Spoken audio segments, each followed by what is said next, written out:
If you are someone who wants to not only grow on YouTube, but to also experience entrepreneurial success while traveling around the world, then you are in exactly the right place, because I have Danie Jay here.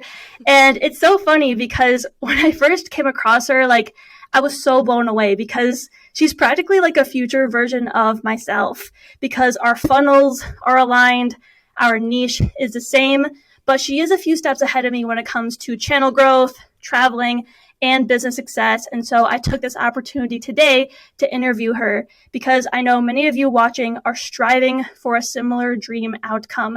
I have a very intimate relationship with many of you, especially those in my accelerator. So today, Danie is going to help us see what is possible and how we too can accomplish similar results. So for starters, Danie, can you walk us through your journey as a YouTube entrepreneur from when you started to where you are now? Yes, I would love to. Hello, it's awesome to be talking with you. So, yes, I actually sort of just stumbled into YouTube. It's always something that I'd wanted to do, but I felt like that couldn't be me. And I know for a lot of people listening, that's probably a similar feeling that maybe you've had. For me, when I graduated college, like Ari, I was like, I ain't doing a 9 to 5. And so I started a travel company in Vietnam. And because of that, I needed also income coming in while we started up this travel company, one of my best friends and I. And so we found teaching English online as a job where we could travel around and still just, we needed the internet connection and we had income while we were building up this business. And I saw on YouTube people teaching others how to teach English online. And I was like, that is so cool. And these people are making a lot of money doing this. I'm going to try and do this. But I waited, honestly, probably 2 years before I actually dove in and started. And I found this new company. Actually, it's the same company that owns TikTok, was an ESL's English as a Second Language, a company that I was teaching for. And I was like, this is so cool. I'm going to start a YouTube channel just on this. And my YouTube journey began. I actually sat down, found this company, set up an interview, got the job, made a YouTube video in literally like a 3-hour span of time. And from there, I dedicated hours every single week that I was going to show up and make a video about this company and help people teach English online. And I didn't know anything about YouTube, didn't understand how it worked, but it slowly grew. I taught myself SEO and loads of strategy, and through trial and error, built up a channel that actually essentially retired me from teaching English online. I didn't have to teach it all anymore. That channel was making enough passive income where I didn't even need to be teaching. I could just help others teach online like I was in travel. So that is how things started. I started with a little panda puppet. So if you go back to my former videos, which a lot of my clients and subscribers love to do because the glow up is real, that's how I got started. Me and my little panda puppet teaching English online. And now we're here. Wow. Love that. And I love how motivated you were throughout the whole process. Like, it really served as your fuel, didn't it? Yes, I said this is going to be a non-negotiable. I will get out a video every single week, no matter what. And I did. And some of those videos, the company that a lot of the companies that I used to teach for no longer exist anymore because trying to pass these new laws, banning extracurricular activities. But anyway, you'd see, no matter what, if there was a frequently asked question that I felt like I hadn't answered yet, I'd make a video on that. No matter how fancy the editing was, it was a non-negotiable. And that's so important when you're starting a channel. It's to not treat it like this is just a fun thing. If you want it to be the real deal, you have to treat it like the real deal. Definitely. Yeah, and that's something I tell my audience a lot, how you need to have a strong why and a clear vision for the future. Because once you have the clear vision and once you have the fuel, YouTube's the vehicle, and that's how it actually gets you there. So I just love how motivated you were and how it all came into fruition, how you're so successful right now. One question I have for you is there anything that you wish you would have done differently along your journey? I think everything happens for a reason, but if I could change something, I would not look so much at my competition. So I tell all my clients, it's okay to, when you do competitor research, you should definitely see what are people's top videos, what's working, what's trending, but don't watch them. And as I was starting my channel, I would watch videos and I would compare myself a lot with others, when in reality, even though we were teaching similar things, we had totally different audiences. I was a 23, 24-year-old, digital nomad traveling the world. That wasn't going to relate to a lot of online teachers who were stay-at-home moms, right? And so we were talking to different audiences, and I needed to realize that just because I wasn't relatable to these people doesn't mean there wasn't a whole community that also that would have preferred to learn from me. And so because I didn't realize that, I would just try and do what other people were doing. And I was trying to fit into their box when I definitely did not fit into that box. So I wish I would have learned that a little sooner. Yeah, definitely. And I feel like you were talking directly to me, because that's actually something that I'm struggling with right now. And it comes to show that, we're humans. We don't have to be perfect in this process, but it's just a matter of catching ourselves when we fall into these mentalities and then readjusting, because then you're never going to be fulfilled if you're always just comparing yourself to others. So I'm really glad that you brought that up, and it helps me too. And so with that being said, can you share the strategies and tactics that you actually used to grow your impact and reach on YouTube? You have to understand search engine optimization. It's interesting. I hear a lot of YouTube coaches and consultants say, you want to make videos that are going to get pushed out by YouTube recommendation. And honestly, that is not the norm. And all the clients that I've worked with, of course, it's awesome if you can get a video that starts taking off and going viral and is really getting pushed out by YouTube recommendation. But really, where the moneymaker comes in for YouTube is showing up in the search engine. People having frequently asked questions, your video popping up, answering that question, and then getting them into your business. And so SEO is the biggest thing. That's the biggest strategy, is understanding how can I show up in YouTube search engine for my one ideal client. Because I think when a lot of people get on YouTube, they think, I don't want to niche myself down because then I'm going to exclude people. But that's not the case. By niching yourself down, by picking that one person you want to talk to, you're better able to actually target them in YouTube search engine. You don't want someone that's never going to buy your service or be interested in you to watch your videos anyway, really. I mean, the views, that's fine, right? That can be nice for ad money, but you're going to make way more money. You're going to have much stronger of a funnel if your videos are really targeting that one specific audience. So that is what I learned in the strategies, understanding like how to write good titles, how to make really good thumbnails, and how to understand how my video is going to show up. My goal is always for my video to be in that top 10 of the search results. Top 20, I guess, but really top 10 ideally. If it could be top 3, that's even better. Definitely. And I want to say something to the people listening, because I know sometimes we look at people like Tony Robbins and Lewis Howes, and, they're talking about so many different topics. Like literally they could talk about any topic under the sun because they have an established audience. But if you look at them, they all niched down. They became known for one thing before they started talking about a bunch of other things. And so do you agree with that, Danie? Like niching down to blow up? I definitely agree that you have to be, you definitely need to be known for something before you can be known for everything, right? I like to say nobody cares about you until you help them. And if they're going to take your help, they're going to want to know that you're an expert in something. And so you have to assert that expertise in a certain field, right? If you're talking about cooking one video and a vlog of your life the next, and then YouTube SEO the third, that's super confusing. Why would I trust you? I don't even know what you're offering me. And so yes, you have to be known for one thing. If you decide what is that one thing that I want to be known for in the beginning, and then help people with, and then when people care about me, then I can talk about whatever I want, but not until then. Sorry. Yeah. Yeah. I think you answered my next question, because my next question was going to be, is there any secret shortcuts to growing on YouTube? Yeah, I think you and I both know there's not, but I will say I've had clients come to me that have started channels, and they've been putting out videos every single week for like a year to 2 years. And then they come to me, they're like, I only have 300 subscribers and I've never gotten a client for my channel, but I've been consistent. And the secret there of the why they're not growing is that there's absolutely no strategy. You have to, the program that I have is 5 months long. In those 5 months, people only get out 2 videos, sometimes 3. Why? Because it's a lot to understand. You have to set the foundation of your business. So I think actually the secret is patience in the beginning. We want to throw out videos, and when you do throw out videos, you could waste a whole year or 2.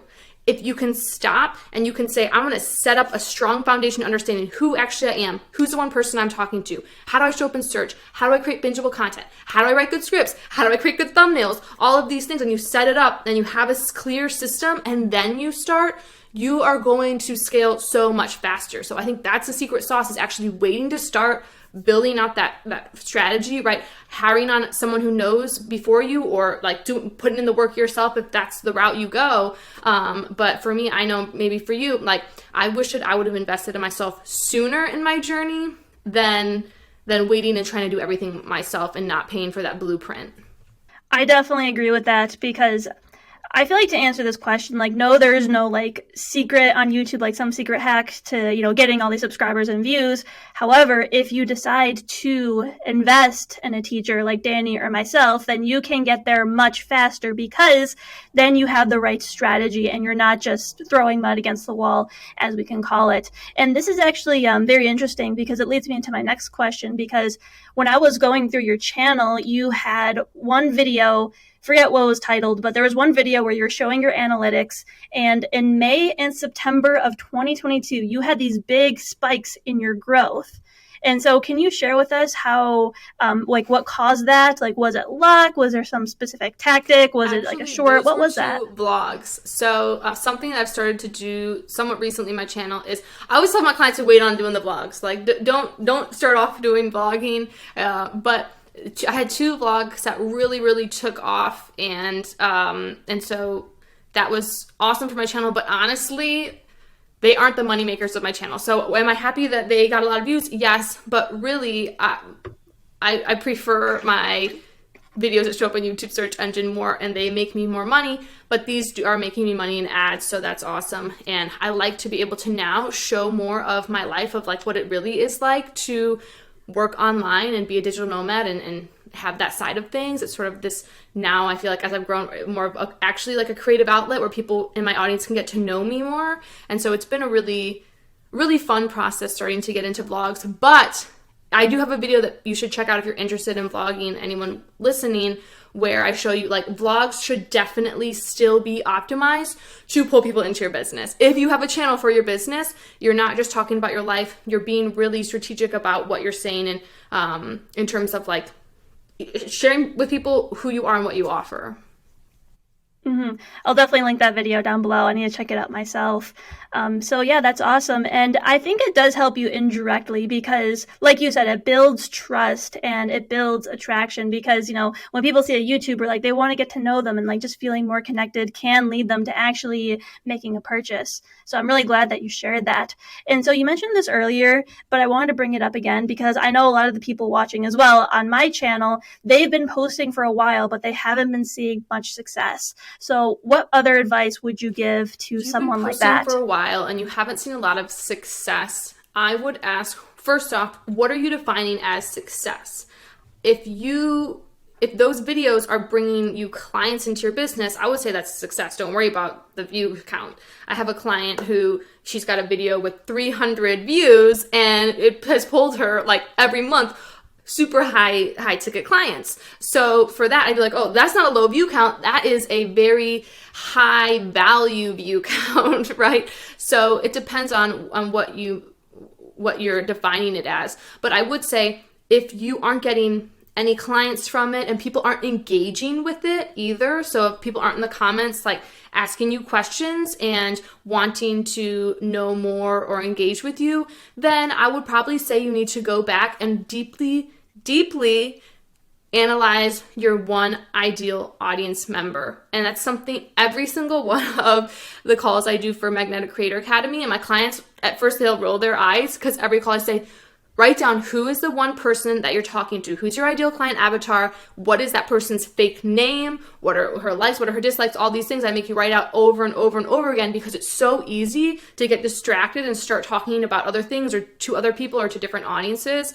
So I would say, go back to the drawing board. Are you really clear on the one person you're talking to? Do you know that the videos you're making are ones that they actually want? Because if they are videos that they're actually wanting, I think they would probably be getting some views, right? So it's going back to the strategy. Good answer. Good answer. And one thing I want to remind my audience, when you're doing this stuff, like, avatar research, like, sometimes it's hard to get through that process, like, we get stuck in our own way. And this really brings me back to what I said earlier, how we need to remember our why and what we're working towards. And one thing that really attracted me to you, Danie, is how, you're able to travel and like live this lifestyle of being a YouTuber and making money, like, that digital nomad lifestyle. So could you tell us a bit what it's like to have that financial freedom to travel while doing YouTube?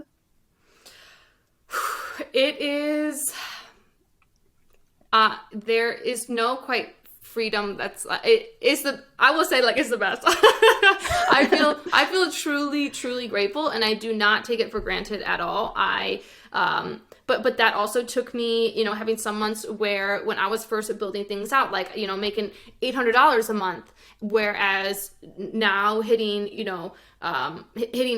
much bigger months than that, it's been a blessing. And it's something that I have to continue to remind myself that if you are always looking for, and I go on these rants, and I'm sorry, but I just have to remind myself this, and like, it's so wonderful, but at the same time, it can easily be something where if I didn't stop and say, like, I'm grateful for where I'm at now, then you can get into this cycle of never being satisfied with where you're at. And so maybe, I don't know if anybody needs to hear this now, but be so grateful for where you are. I always like to tell myself my destiny is in the journey. I've achieved it already, as a reminder that, like, today, I'm so grateful for today. I'm so grateful for the day that I only made, that I made $0 when I was just starting out, because it allows you to be like, oh, I made it. And so, yes, now being able to travel and do YouTube full time is the most fantastic thing ever. But yeah, I don't also, I had a blast building it from the ground up too. So I think it's super, super worth it. Wherever part of the journey you're in, keep at it and enjoy the moment that you're in right now, because I think it's so easy to not do and always be waiting, like, oh, when I'm where Ari's at, or when I'm where Danie's at, then I'll be satisfied. I'm telling you, my friend, right now, you won't be. You won't be. You have to be satisfied with where you're at right now, and then it's going to continue to grow and you'll have more and more freedom, but you'll be in the same mindset of like, this is great, because you weren't waiting and to be satisfied by like the rewards of your business.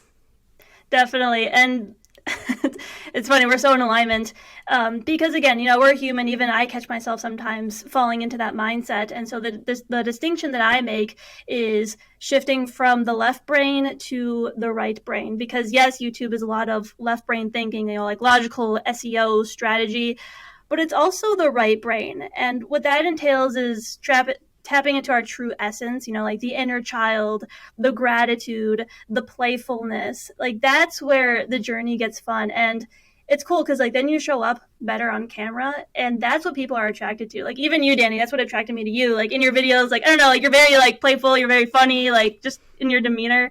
And like, I don't know, it makes me feel more connected with you. You're not some like robot, just reading off of a script. Like, no, like, you're you. And, that brings a lot of benefits to us. It helps us to reach our dream outcome. And so that leads me into my next question, though, because, we see someone like you and you're traveling and stuff, and it seems so glamorous. But are there any challenges that come with creating content and traveling at the same time? Well, you always want to make sure that you book a place that has window lighting. But yeah. I think for me, actually, I don't know, my life has been so on the road, or like going from place to place for so long, that I don't find it challenging. I think you just have to have the right equipment and the right mindset. Like, I don't, when I'm living overseas, I don't think like every day I'm just going to go out and have fun. I have really dedicated hours of work. And so that helps. I'm going to have my morning routine. I'm going to wake up. I'm going to pray. I'm going to, do my stretching, running, get all my stuff done. And then I'm going to have these 5 hours where I'm going to do straight work. And then I can go out and I can explore. And then I can go out and see friends. So I think it's just it's like anything else. If you are able to stay disciplined and have a daily like task that you always do, it actually isn't that hard. But I think when people go from place to place, or they do start traveling, they do start that digital nomad life, you think, oh, I can just kind of wing it. And you cannot wing it. You have to have the same structure that you have when you are at home or in your daily life. You have to bring that to when you are going on the road. And I think because I've had that mentality, it's actually quite easy to get content out. Sometimes it's even easier than when I'm back in the States. I'm even a little bit more disciplined. Hopefully that answered your question. Yeah, yeah, it definitely did. And one thing I want to add is I think flexibility is a big one as well. Like I saw your video where you got sick in Bali. You said you got bit by a mosquito that caused I some got type dengue of fever. Yeah. yeah. And so like can you tell us a little bit more about that? Like how did you manage that like with the channel and the business? So, the dengue fever. Oh, Yeah. so I was in the hospital. It was like 2 weeks that I was very, very sick. But I was in the hospital for 5 nights. So then I was like, I was in the hospital alone. Like I prayed the whole time. So it was just like me and God right there. But, I, I, I didn't care about work at all. Yeah, I wasn't thinking at all about work. I was thinking about talking with my family, and thankfully my virtual assistant, who's amazing, she really kind of like took the reins on some things for me, but I was not worried about getting a video out. I think I already had some content already that had been filmed, but so I got that out later once I was back from the hospital. But I just think, yeah, I don't know, you always need to make sure, like, even in your business, like you have to put your health first. So I was not even thinking about work. I was actually thinking like, man, I need to get off social media more when I was in the hospital. So I think it put things in perspective. Honestly, getting dengue fever, I was like eating a magic mushroom in a video game where it's like, dun, dun. I feel like it leveled me up so much in life in terms of like my mentality and who I am as a person today, right? It's like the what doesn't kill you makes you stronger. So Yeah, I love that. Wow, that's awesome. And that's cool that you had like your virtual assistant in place and I'm sure like you had like your business structures. And the beautiful thing about YouTube, everyone watching, is that like even like if you stop creating content, the videos still work for you if you have all the systems set up. And so one strategy that both Danie and I take is we have a sales funnel so that our videos leads to a sales funnel and someone even years from now can come across that video and the system will still work. And so Danie, can you briefly explain to us the breakdown of your sales funnel? sure, yeah, every sales funnel will maybe be a little bit different, but for mine, generally I recommend that you want to deeply understand your one person that you're targeting and what they're searching. You're going to create content that aligns with that. And then you the biggest you need to have really, really good scripts. Okay, if you're thinking like no good video that's going to serve your business well in a funnel has just an okay script, you got to be spending, like, in the beginning you should spend at least a week on your script. Eek, I know, but you need to take some time with it, because every part of your video should lead back into someone really understanding why it's valuable to work with you. And so you can be referencing that you work with clients. And in the first 30 seconds of all my videos, and you can watch and you'll see me do this, I tell people to check out one of my opt-ins. It's a free guide, and some people will have free trainings or ebooks or those sort of things, and you have to give your email to get it. Once people are on my email list, they get this. Oftentimes then you can have even an email sequence that takes people through a little bit more about you and then leads to your offer, or even at the end of your opt-in that you send out, you can have your offer there as well. And then it's really just continuing to show up, provide value for that audience. And I found that nobody's going to go through a sales sequence or a YouTube funnel the same way. A lot of times people need to watch your videos for a little while, or they're going to hit you up on Instagram and DM you there. So the biggest thing I think though is really being able to get people onto your email list and understand what your offer is. That way, let's say you're like me, where my program only opens up right now twice a year. When I am ready to open the doors again, I have a group of people that are already warm leads into my business that are ready or really wanting to learn more and invest in me. Definitely. And I'm so glad that you said that, because the sales funnel isn't so linear, we can call it, in the sense that everyone goes from A to B to C to D. Like, no, it's like everyone's own customer journey. And so my question to you is that, like, because there's a lot of ways to lead people into a funnel, and this is why I always tell my audience, stay consistent with a call to action. Like, even if you post 5 to 10 videos, don't get discouraged if someone doesn't go through the funnel. It's just a matter of consistency. And so with that being said, like, was there ever a method that worked more than others when it came to leading people into your funnel? Long form video over everything when it comes to a funnel. And your intros should be short. Like I used to tell people, have a 1-minute intro. No, you need to now have a 30-second intro. And in that first 30 seconds, you should be pushing whatever that opt-in is that you have. Throughout your script, you want to make sure. I think one of the biggest things actually that I've recently started doing with more clients that have, a lot of my one-on-one clients already have like successful funnels in other places, and they're just wanting to add on YouTube. And so if you are teaching certain things in your videos, which I'm sure if you're watching this, you're probably in that realm, instead of giving examples that are just random that to back up the points that you're making, give examples of your clients. I think that's also a really awesome, more subtle way also to increase your credibility and get people more interested in working with you, and while also sharing really helpful tips that they haven't heard before. So that's, I think, something that I have more and more clients doing now that I didn't teach before. I love that. And I always recommend to people to give people a way to contact you. You know, you, Danie, like I found you on Instagram and I messaged you there, or including your email. Like some people will prefer email. So that's a good indirect way to lead people into the funnel. Then just give them a way to actually reach out to you. That's my advice. But Danie, to finish this, do you have any last pieces of final advice for the people watching? Yes. This is my favorite thing to say is please be more weird. If the hardest thing on YouTube, I think, is showing up as yourself because it feels a little bit scary. So right now, if your videos feel really comfortable for you, then and you're being yourself, then like, girl, good job, you did it, right? But if your videos feel comfortable for you and you feel like you're not really being yourself, then you're doing something wrong. You have got to start treating when you're talking to the camera like it is your favorite client or like it is one of your good friends. Because that's really, I think, what sets you apart. That's what takes brands that are really magnetic, that have communities that are like obsessed with you when you get on the phone with them. They think you're this almost like a famous person that's very weird. Then people who are just like, oh yeah, I learned that from her and it was okay. Because you have to think about the creators that you look at and you say, I could be friends with that person. Could somebody say that about your channel right now? Could they say, oh, I could totally be friends with her, or I could totally be friends with him? They would say that if you're showing up and you're showing your personality, whatever that looks like for you. So for some of you that is more calm, cool, and collected, or sarcastic, or maybe it's not like psycho like me, but it's going to look different. But that's super important, and you should start working to that right now. So it's not going to happen overnight. It's not even going to happen after the first 3 videos, but if you continue to work at it, by that like 10th, 15th, 20th video, it's going to be a transformation, and it's going to help your business and your brand grow so much.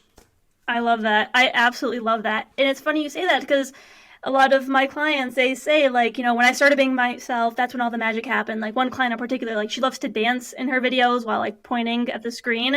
And when she did that, guess what? Lo and behold, she attracted the clients. So be yourself. If you're not sure what that looks like tap into your inner child. What was that like? Like, are you naturally funny? Are you naturally like creative? Like maybe you're like nerdy, like embrace that. That's beautiful. And like Danie was saying, like that's where all the magic happens. That's when things will really start taking off for you. So yeah, Danie, where can people find you? Yeah, you can head over to my YouTube channel at Danie Jay. Check out, I've got loads of videos there on how to grow your YouTube channel, and you can always hit me up on Instagram at Hey Danie Jay. Awesome. So I will link that down below. So everyone, please go follow Danie and watch her videos, because I was going through like a binge session when I was watching her videos. So yeah, thank you for watching this video, and yes,